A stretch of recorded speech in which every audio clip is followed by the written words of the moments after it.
अब ये दोनों सीरीज में C/2 इसके पैरेलल, ये दोनों सीरीज में C/2 इसके पैरेलल 3C/2 और 5C/3, इसका इक्विवेलेंट कितना आया 3। ये दोनों सीरीज में C/2, C के पैरेलल 3C/2। तो अब ये सर्किट हो गई, यहां लग गया ये टर्मिनल A और ये टर्मिनल B, यहां लग गया 5C/3 और यहां पे कितना लग गया बच्चों, यहां पे कितना लगा 3C/2। 16C/2।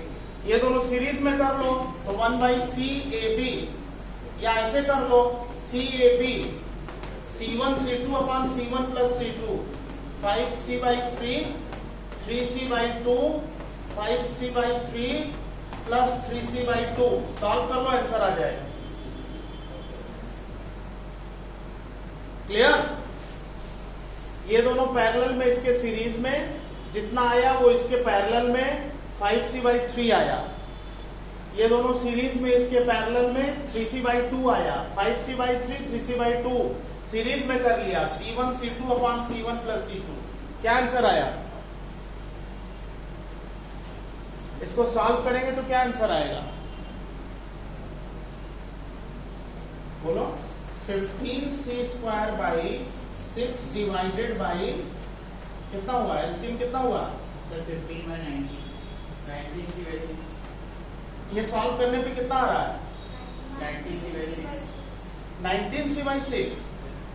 सर 19/15 आ रहा है। 19C/15 आ रहा होगा ना। हाँ वही 19C/15। 19C/15 ये आंसर है इक्विवेलेंट। तो कैपेसिटर सर्किट हो गई। अब इस पर कहीं भी कोई क्वेश्चन आएगा दिक्कत नहीं आएगी। जनरली जो नीट जेईई में क्वेश्चन आते हैं 3-4 कैपेसिटर 2-3 बैटरी लगा करके आते हैं। तो जो कैपेसिटर सर्किट में सॉल्व करते हैं वही चीजें रेजिस्टेंस सर्किट में करंट इलेक्ट्रिसिटी में करते हैं। तो इस वजह से यहां पे एक बार कर लेंगे, एक बार रेजिस्टेंस में कर लेंगे तो सर्किट एकदम क्लियर हो जाएगी। इसको डीसी सर्किट बोलते हैं बच्चों, डीसी सर्किट के नाम से जानते हैं। ठीक है, कैपेसिटर सर्किट क्लियर हो गई ना। इस पे आपको डीपीपी दूंगा, बहुत सारी सर्किट्स हैं उनको आप सॉल्व करिए। अब इसके बाद हेडिंग डाल दो energy stored in a capacitor. Heading डालो energy stored in a capacitor. Energy stored in a capacitor. Next topic है कैपेसिटर का, energy stored in a capacitor. देखो बेटा, पॉजिटिव, ये capacitor positive plate negative plate, positive plate negative plate. यहां पे battery B volt की apply कर दी गई, plus Q charge minus Q charge, plate की एरिया A है, प्लेटों के बीच सेपरेशन D है, इलेक्ट्रिक फील्ड हमेशा पॉजिटिव से नेगेटिव की तरफ है, ये है। ये सर्किट बना करके एक लाइन लिखो, इंपॉर्टेंट डेरिवेशन है ध्यान से।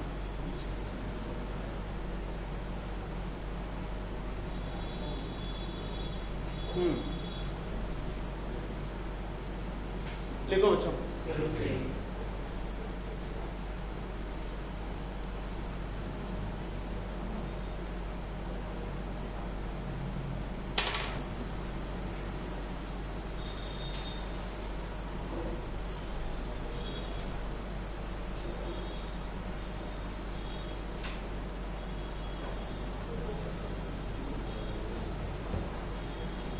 लिखो a small amount of work done, a small amount of work done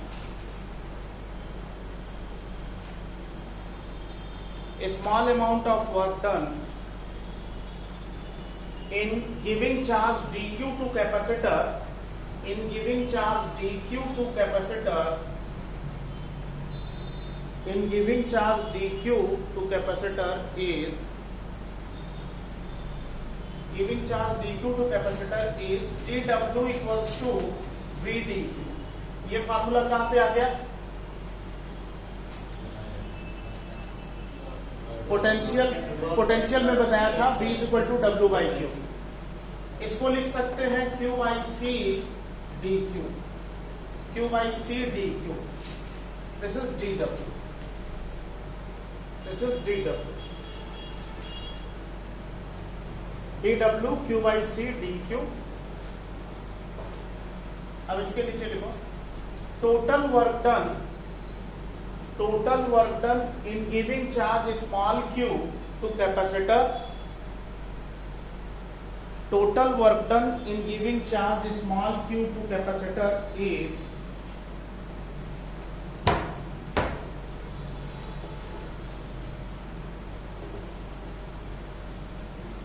total work done in giving charge q to capacitor is w equals to integration of dw 1 by c integration q dq limit from 0 to q। w equals to q square by 2c, क्योंकि integration q dq का मतलब q square by 2 होगा। Integration का formula q का power 1 है तो q square by 2 integration होगा q square by 2c। This is work done in giving charge q to capacitor. This is work done in ये work done है q charge capacitor को अगर देंगे तो इतना वर्क जो है करना पड़ेगा। इसको हम लिख सकते हैं बच्चों हाफ सी वी स्क्वायर। कैसे लिख सकते हैं? क्योंकि q बराबर सी वी होता है। q बराबर सी वी लिखेंगे तो C square V square upon 2c हो जाएगा तो हाफ सी वी स्क्वायर आ जाएगा। ठीक है, क्लियर? और हाफ सी वी इसको हाफ क्यू वी भी लिख सकते हैं। हाफ क्यू वी कैसे लिख दिया? सी की वैल्यू क्यू बाई वी लिख सकते हैं ना। C is equal to Q by V होता है कैपेसिटेंस, तो V से V कट गया हाफ क्यू वी। ये वर्क डन है कैपेसिटर को चार्ज करने में, और यही जो वर्क डन है वो कैपेसिटर के अंदर एनर्जी के रूप में स्टोर हो जाएगा। जो एक्सटर्नल वर्क डन है वो कैपेसिटर की चार्जिंग में एक्सटर्नल वर्क डन है वो कैपेसिटर के अंदर एनर्जी के रूप में स्टोर हो जाएगा। तो लास्ट लाइन लिख लो, energy stored inside capacitor is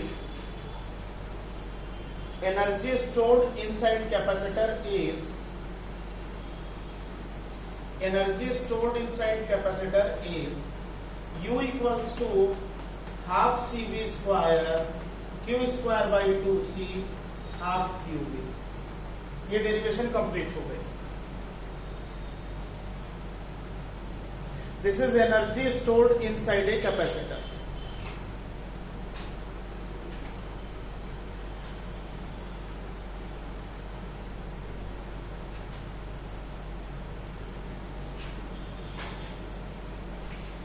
अब एक हेडिंग यहां डाल दो बच्चों, energy density. Energy density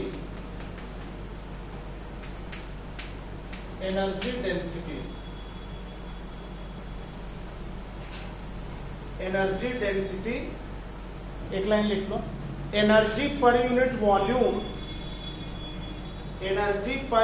volume is called energy density। Energy per unit volume is called energy density of capacitor। Small u is equal to capital U by capital V dash, where V dash is volume। Capital V मैंने voltage मान रखा है इसलिए V dash ले लिया। V dash जो है वो वॉल्यूम है, और कैपेसिटर का वॉल्यूम है कितना यहाँ पे? एनर्जी तो हो गई half C V square, V dash कितना है? Volume A into D, area into thickness या width. This is volume of capacitor. Parallel plate capacitor की कैपेसिटी का क्या फॉर्मूला है?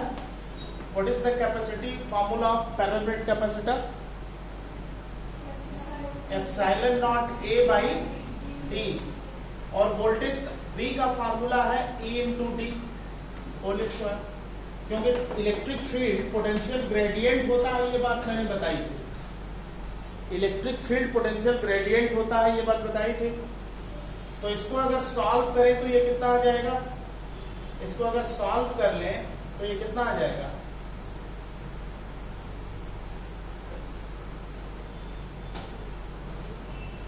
अच्छा नीचे भी तो एडी है ना, सॉरी नीचे भी एडी है। अब इसको सॉल्व करो बेटा, कितना आ रहा है भाई? सी की वैल्यू ये, बी की वैल्यू ये, और नीचे एडी वॉल्यूम है। सॉल्व करने पे कितनी आएगी energy density? Half epsilon not E square. This is the energy density of capacitor, parallel plate capacitor.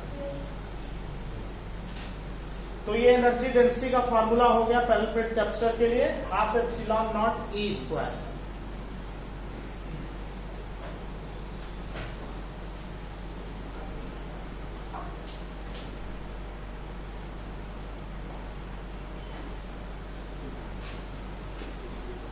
इस पर्टिकुलर कॉन्सेप्ट पे एनसीईआरटी एक्सरसाइज का एक सिंपल सा क्वेश्चन है, लिखो बच्चों।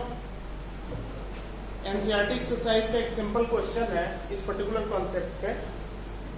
12 पिकोफैरेड कैपेसिटर इज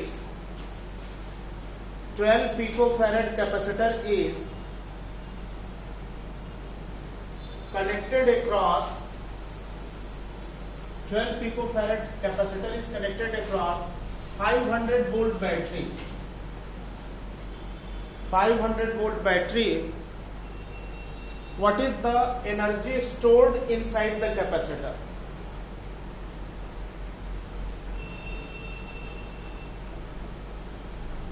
निकालो।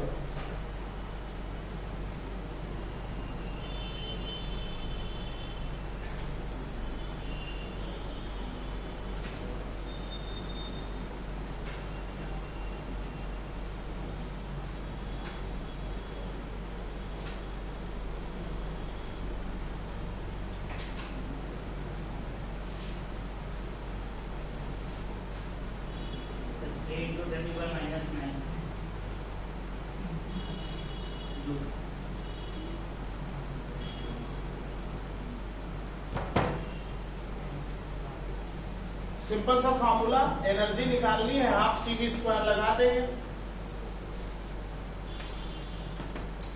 1/2 capacitance 12 into 10 to the power minus 12 picofarad. Voltage given 500 volt whole square. This much joule is the energy. कितनी वैल्यू आ रही है? कितना? 3×10⁻⁷ यही सबका आ रहा है। अब कैलकुलेट करके देख लो, सिंपल कैलकुलेशन।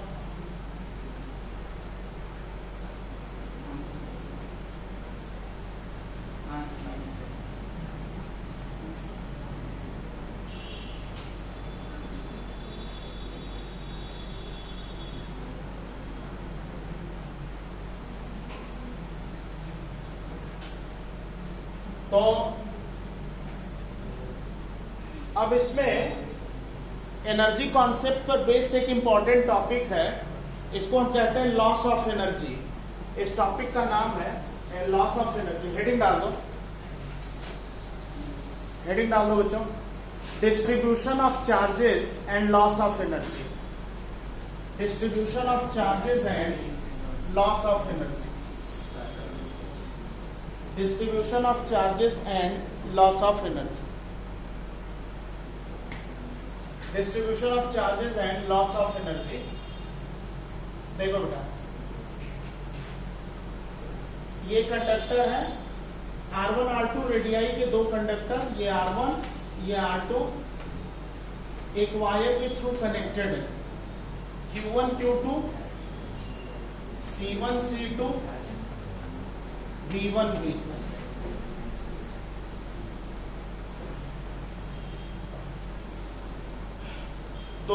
दोनों पर चार्ज डिफरेंट था, वायर से कनेक्ट कर दिया, दोनों इक्विपोटेंशियल हो जाएंगे। ठीक है, charges different, capacitance different, potential different, connected by a wire, same equipotential हो जाएंगे, यानी कॉमन पोटेंशियल आ जाएगा। कॉमन पोटेंशियल कनेक्ट करने के बाद कितना आएगा? Common potential, common potential V is equal to total charge Q1 plus Q2 upon C1 plus C2। अलग अलग पोटेंशियल, वायर कनेक्ट किया, हायर पोटेंशियल से लोअर पोटेंशियल चार्ज का फ्लो हुआ, इक्विपोटेंशियल दोनों स्फीयर का पोटेंशियल सेम हो गया। जो कॉमन पोटेंशियल आया वो Q1 plus Q2 upon C1 plus C2 या C1 V1 plus C2 V2 upon C1 plus C2 आएगा। This is the common potential. Common potential C1 V1 plus C2 V2 upon C1 plus C2। Is this clear? ध्यान से देखो बच्चों, connect करने के पहले system की एनर्जी कितनी थी? एक लाइन लिखिए, इसी के जस्ट नीचे लिखिए।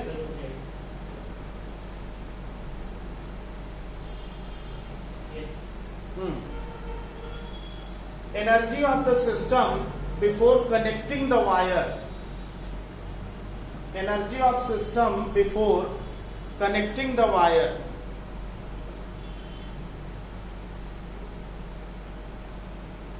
energy of system before connecting the wire is U initial half C1 V1 square plus half C2 V2 square.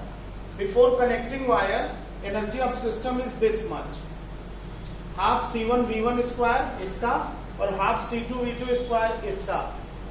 Before connecting wire system की एनर्जी इतनी है। एक लाइन और लिखो, energy of the system after connecting wire, energy of the system after connecting wire, energy of the system after connecting wire,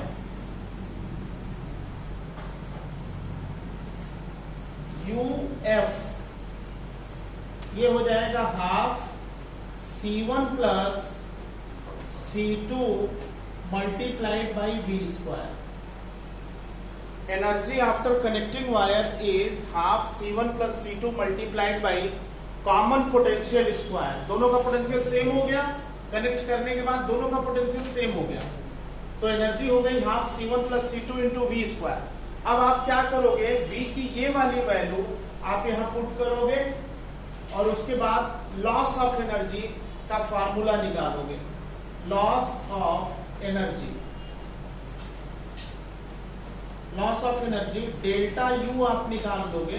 put this value of capital V here और UF minus UI, ये loss of energy होगा। Capital V की value यहां put करेंगे और UF minus UI करके solve कर लेंगे या UI माइनस UF करके सॉल्व कर लेंगे, लॉस ऑफ एनर्जी मिल जाएगा। क्योंकि चार्ज का फ्लो होगा तो ये जो वायर है वो गर्म होगा, रेजिस्टेंस होगा इसका, और कुछ एनर्जी का लॉस होगा। कितना लॉस ऑफ एनर्जी होगा वो यहां से मिल जाएगा डेल्टा U, और ये मिलेगा कितना वो मैं लिख देता हूं। अगर आप इसको सॉल्व करके देखोगे 2-3 स्टेप के बाद जो मिलेगा, बोर्ड में आप सारे स्टेप लिखेंगे, जो मिलेगा वो delta U is equal to C1 C2 upon 2 C1 plus C2 V1 minus V2 whole square. ये फार्मूला मिलेगा। कैपिटल V की वैल्यू यहां रख के सब्ट्रैक्ट कर देंगे इसको और इसको, तो ये लॉस ऑफ एनर्जी का फार्मूला मिल जाएगा। ये लॉस ऑफ एनर्जी का फार्मूला मिल जाएगा। C1 C2 upon 2 C1 plus C2 V1 minus V2 whole square.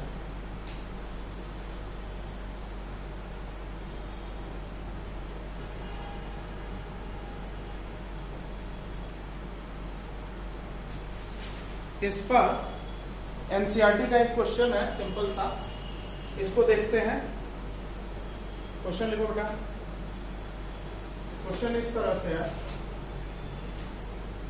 600 picofarad capacitor 600 picofarad capacitor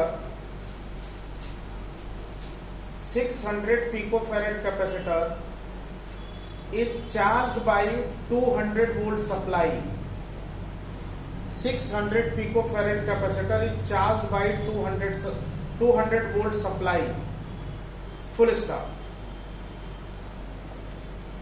It is then disconnected from the supply.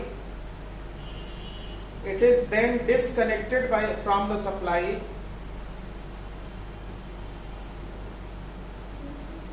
It is then disconnected from the supply and is connected to another uncharged and is connected to another uncharged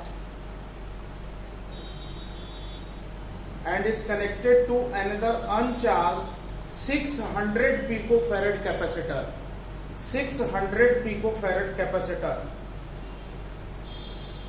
How much energy is lost in the process? How much energy is lost in the process? निकालो बच्चों.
क्या answer आ गया? रुक जाइए. देखो ध्यान से, C1 C2 दे रखा है, V1 दिया है 200 वोल्ट, लेकिन V2 0 है क्योंकि अनचार्ज कैपेसिटर है. सेकेंड कैपेसिटर अनचार्ज है तो उसका पोटेंशियल 0 है. C1 C2 दिया है, V1 दिया है, रख के सॉल्व कर लो, आंसर आ जाएगा.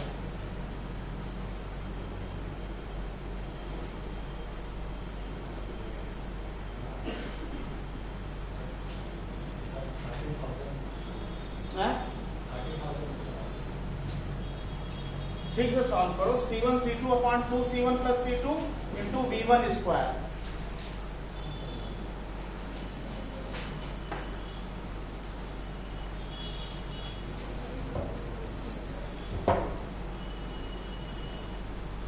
दोनों 600 ही है ना सर? हाँ हाँ